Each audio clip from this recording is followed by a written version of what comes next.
Lesbians. No, that's not the video.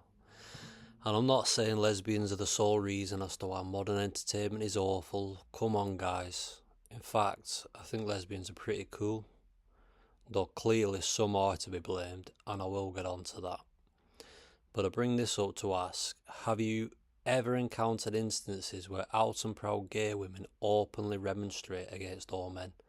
Like, they hate men and militantly believe to the core that all men are inherently evil and the cause of all the ills in the world. But you get that sense that no matter who you are as a man, they have you pegged on sight and nothing can sway the belief. Or alternatively, have you ever encountered black people spouting rhetoric about the white man, that white people are the devil? And have you felt that energy when it's clear they hate white people and cannot be swayed in their thinking? Like they have this built up invisible barrier and there's just no chance of breaking it down. Now obviously, I'm not making sweeping generalisations about these groups. You know why? Because we're all human.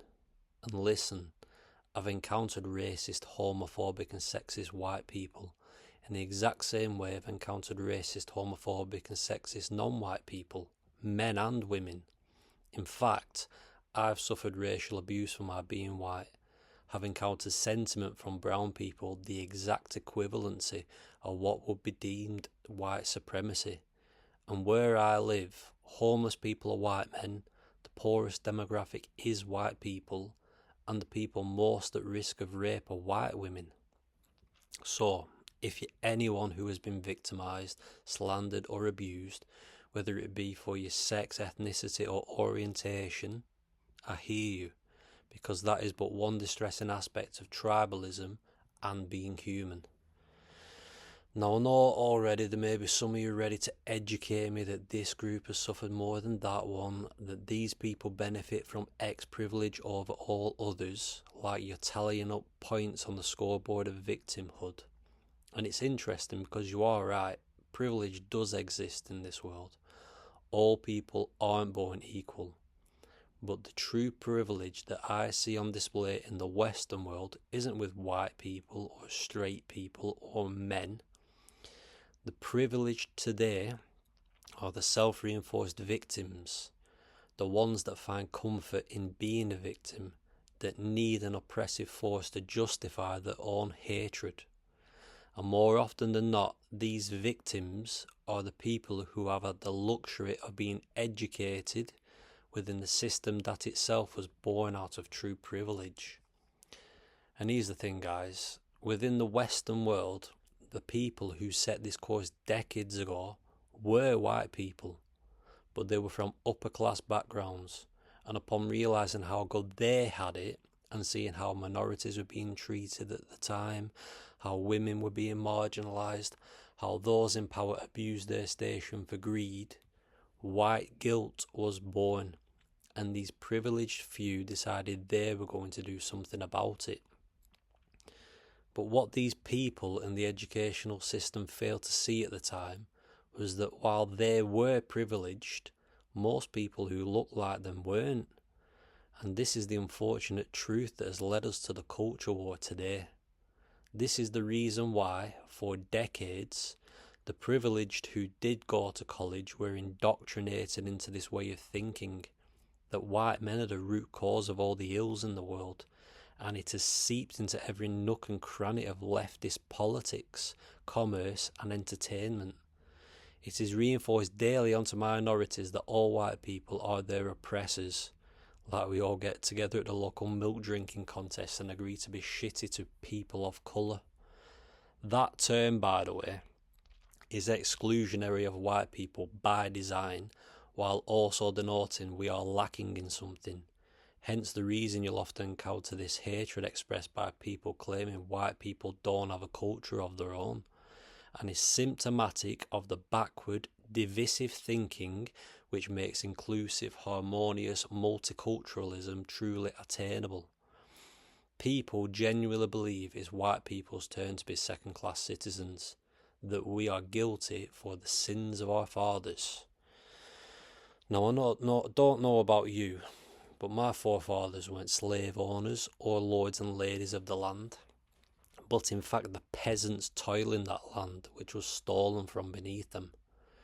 The working class who had to endure the horrific working conditions of the Industrial Revolution.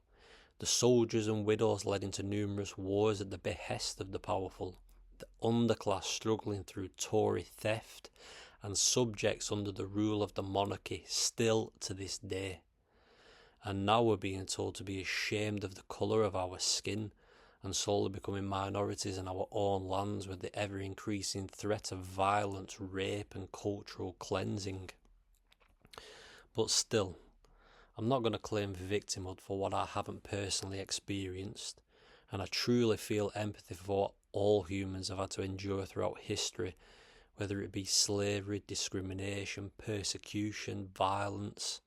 But I don't feel guilt, and no one should be made to feel that, because as the old adage goes, 2 wrongs do not make a right.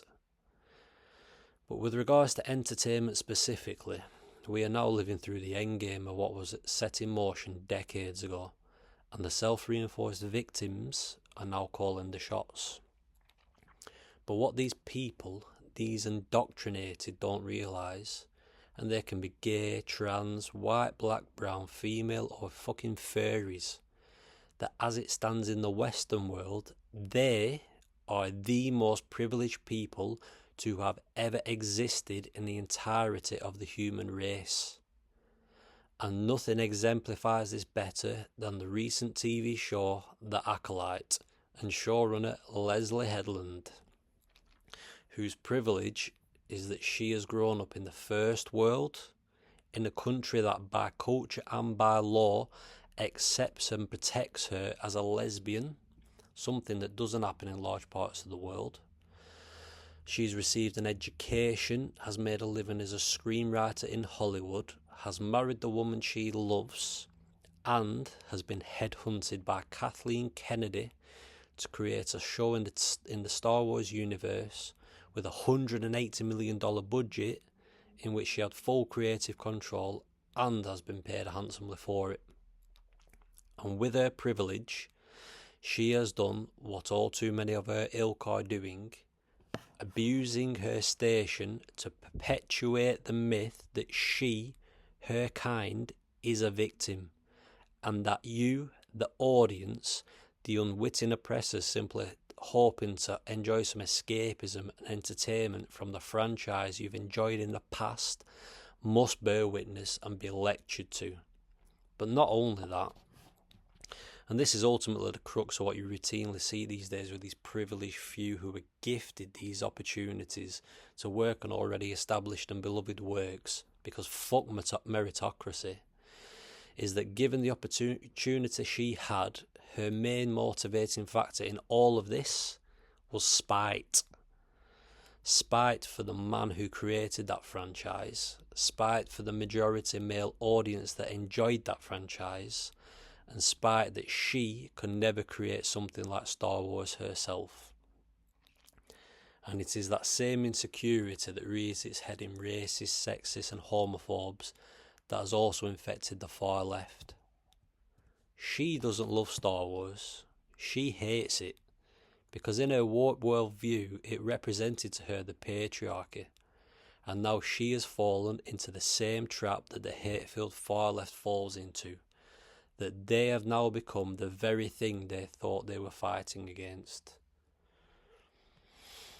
Diversity, representation and challenging media existed long before the far left interjected itself into modern entertainment, and this self-obsessed, self-serving agenda shits all over those true pioneers that came before.